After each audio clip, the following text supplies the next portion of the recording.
Növbəti mövzumuz metalların emalı texnologiyası bölməsindən metal pəstahların kəsilməsi mövzusudur.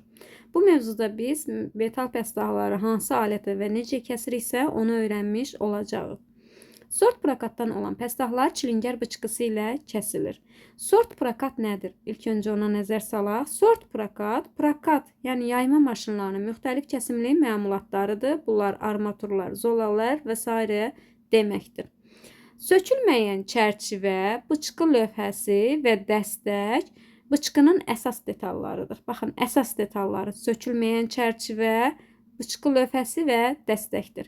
Bıçqı lövhəsi alət poladından hazırlanmışdır və uclarında deşiyi olan nazik zolaqdır.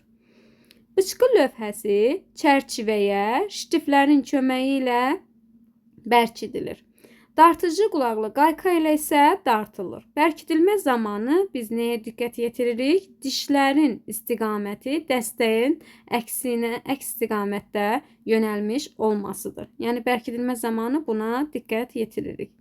Bıçqı lövhəsinin gərilməsi nə çox, nə də az olmalıdır.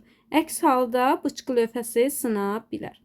Pəstahı məngənədə möhkəm sıxır, lövhənin sürüşməməsi üçün kəsmə nöqtəsində yeyə ilə xırdamışar yeri açırıq. Kəsmə yeri məngənənin dodaqlarından 10-15 mm, məngənənin dodaqlarından kənarda yerləşdirilir. Kəsmə yeri dedik ki, məngənənin dodaqlarından 10-15 mm kənarda yerləşdirilir. Təmizlənmə zamanı bu 5-8 millidir, kəsmə zamanı 10-15 milli, əymə zamanı isə nişanlanma xətti boyunca dodaqların səviyyəsində pəstahlar bərkidilir. İş zamanı düzgün iş vəziyyəti almaq, bıçqını hər iki əllə tutmaq lazımdır. Bıçqının irəli hərəkəti işlək gedişdir, geri hərəkəti isə boşuna gedişdir. İrəli hərəkətdə, işlək gedişdə bıçqını pəstaha yüngülcə sıxmaqla biz kəsim işini yerinə yetiririk. Boşuna gedişdə isə sıxmadan hərəkət edirik.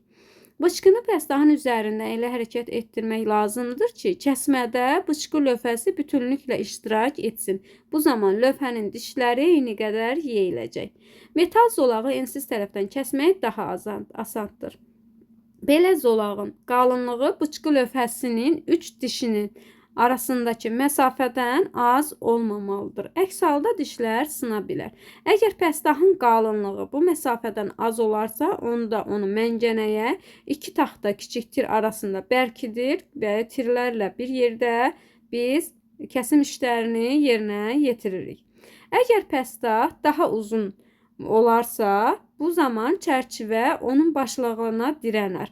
Onda bıçqı lövhəsini çərçivəyə nəzərə 90 dərəcə döndərib işi davam etdirə bilərik. Müəssisələrdə kiçik metal lövhələr mexaniki bıçqıların, diskli və ya lentli mişarlarının, bucaqlı cilalayıcı maşınların köməyi ilə kəsilir.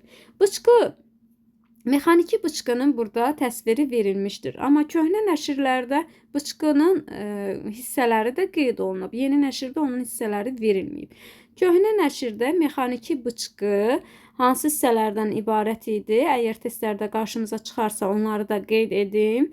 Özüldən, masadan, maşın məngənəsindən, bıçqı lövhəsindən, xortumdan və elektrik mühərrikindən ibarətdir. Yəni bu 6 hissədən, əsas hissədən ibarət olur mexaniki bıçqı. Kəsmə zamanı bəs biz hansı təhlükəsizlik qaydalara əməl etməliyik? Onlara da nəzər salaq. Pəstahı məngənədə möhkəm bərkidirik. Səlis dartınmadan işləyirik. Yəni səlis formada, dartınmadan düzgün işi yerinə yetiririk. İşləyərkən bıçqının dəstəyi saz olmalıdır. Lövhə, quyruq hissəyə yaxşı oturdulmalıdır. Kəsməni sona yetirərkən bıçqını sıxmağa az güc sərf etməliyik. Pəstahın kəsilən hissəsini əl ilə tutmaq lazımdır. Yəni kəsilib artıq görürük ki, işi sona çatdırırıq. Bu zamanı həm az güc sərf edirik, həm də kəsilən hissəni əllə tuturuq. Metal yonqarını və bıçqı ovuntusunu əl ilə süpürüb təmizləmək olmaz. Bu zaman xüsusi əlcəkdən və metal fırçadan istifadə edirik. Bir daha əvvəlki mövzulara qayıtsaq biz, məsələn, təmizlənmə zamanı, oduncağın təmizlənməsi zamanı biz qırıntıları nə ilə təmizləyirdik? Fırça ilə, yonma zamanı isə taxtapazın köməyindən istifadə edərək, artıq metalda kəsmə zamanı isə metal fırçadan istifadə edərək biz ovuntuları təmizləyə bilərik.